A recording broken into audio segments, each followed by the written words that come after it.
What's up, everyone? Welcome to So Far So Gay. For those who don't know, I'm Yasmin. And I'm Sophie. And today we're going to be talking about our IVF journey, round 3. First of all, we'd like to say thank you to everyone who has been supporting us and following our journey. We're very grateful for that.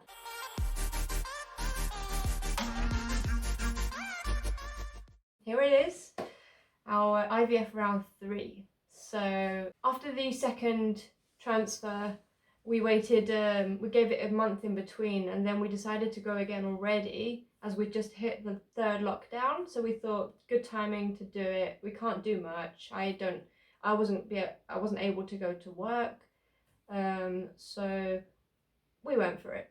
Yeah, we decided to stick to the natural cycle. It seemed like a great idea, but we switched it up a little bit, and this time we actually convinced the consultant to put Sophie on progesterone.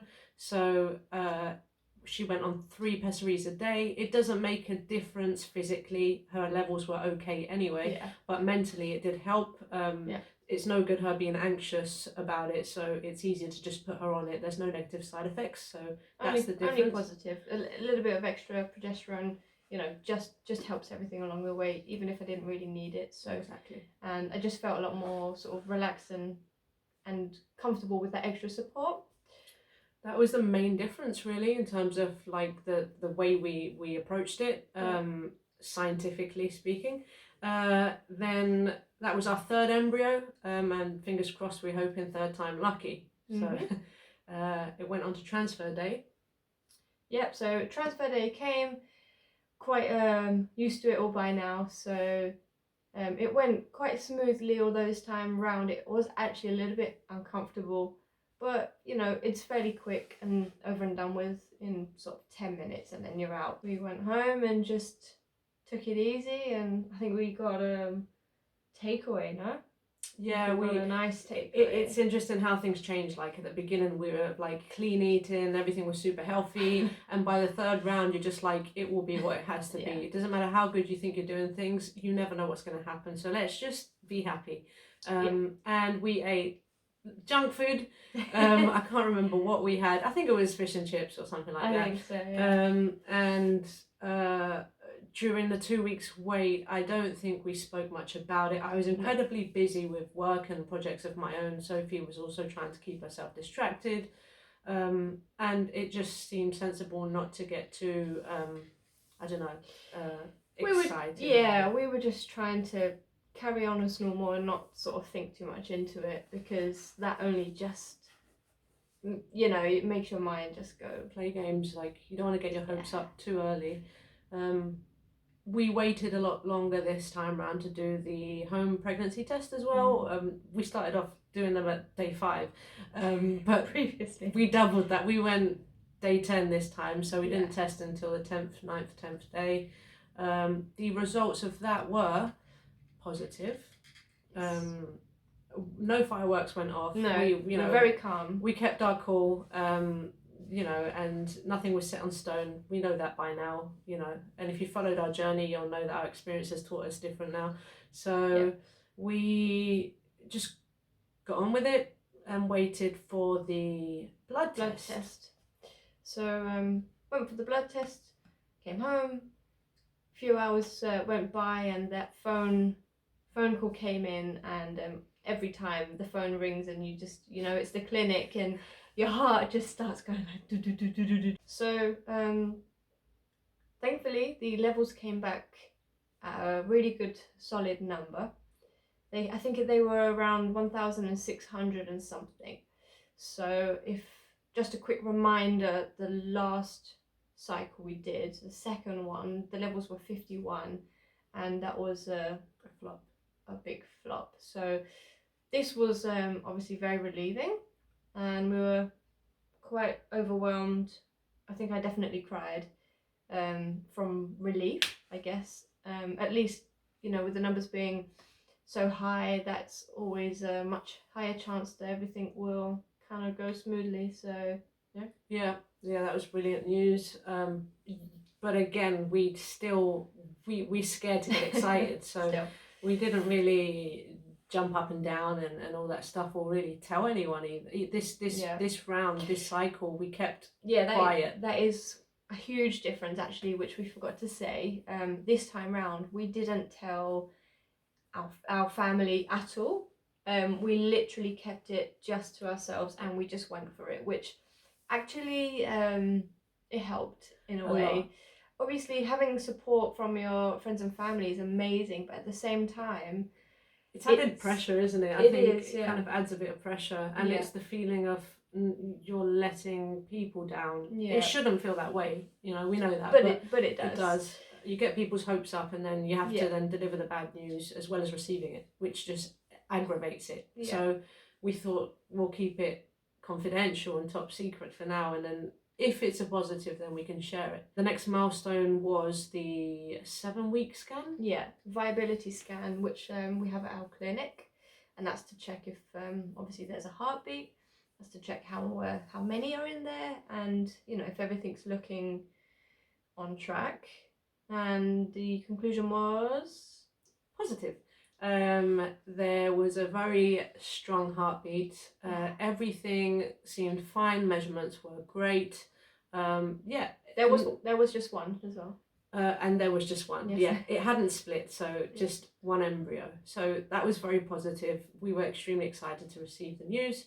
But we were still anxious because we'd been there before. The furthest we'd got was with our round 1, embryo 1. And we made it to the 12-week, 13-week scan.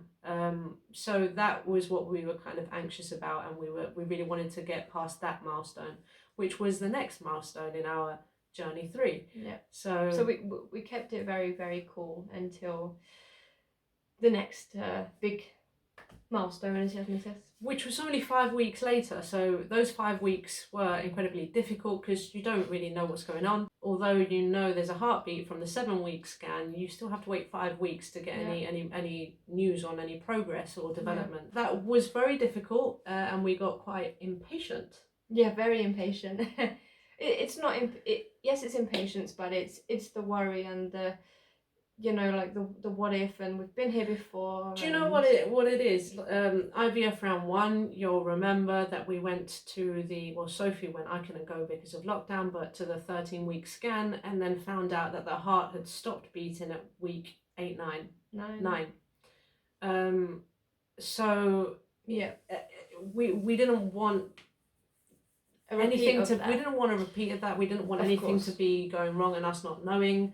So we just got impatient and thought, let's get a private scan. So we went for a private scan. I think it was it 9 to 10 weeks. We just couldn't wait any longer. I think we both just had to get some reassurance, which is absolutely fine. And it did help a lot. So yeah, and baby was fine. Everything looked good, right? Yeah.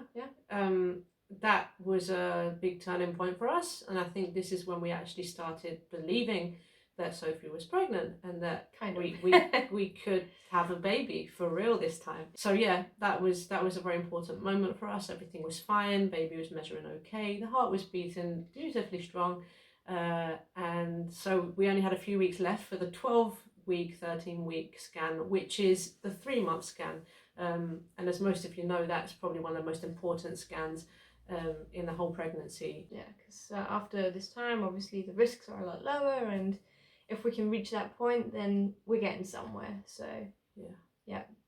we did have a bit of reassurance at week 9, 10, which was brilliant, but we were still very anxious about that 12-week scan.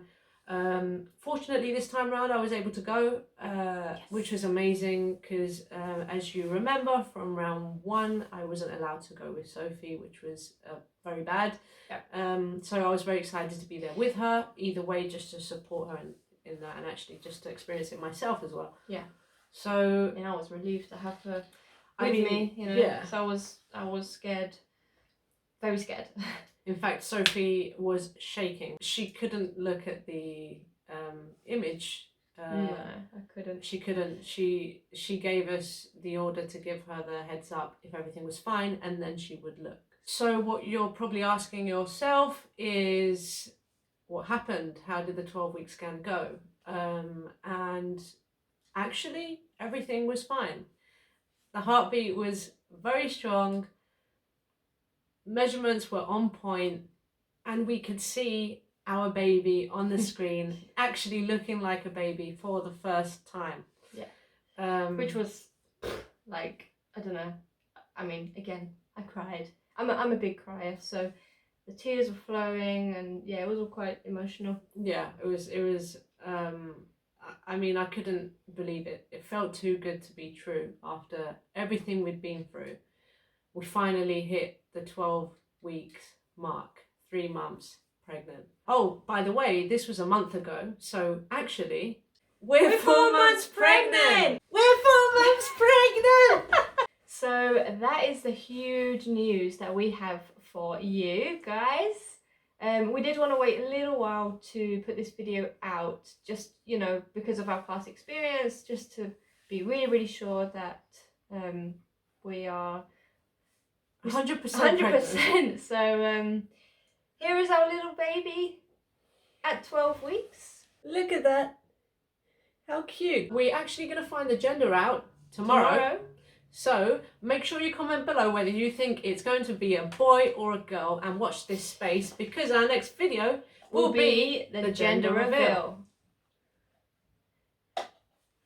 See you after the adverts. So guys, thank you for watching. Baby, get out this shot. Thank you for watching, and please don't forget to like, subscribe, and click the bell button to be notified, so you'll see when the gender reveal video comes out. And we're so happy to finally share some good news with you. Yes! Yay! We're pregnant! We're pregnant! Yes, finally. Cool. We got there. Yeah, watch this space. We will be releasing our video very soon for the gender reveal. Make sure you put your bets in, boy or girl. Yeah. Follow us on Instagram, So Far So Gay Official, and on Facebook too. We love you guys. Peace out. So Far So Gay. Nunca digo hasta luego. En otra vida nos vemos, vemos, vemos, vemos.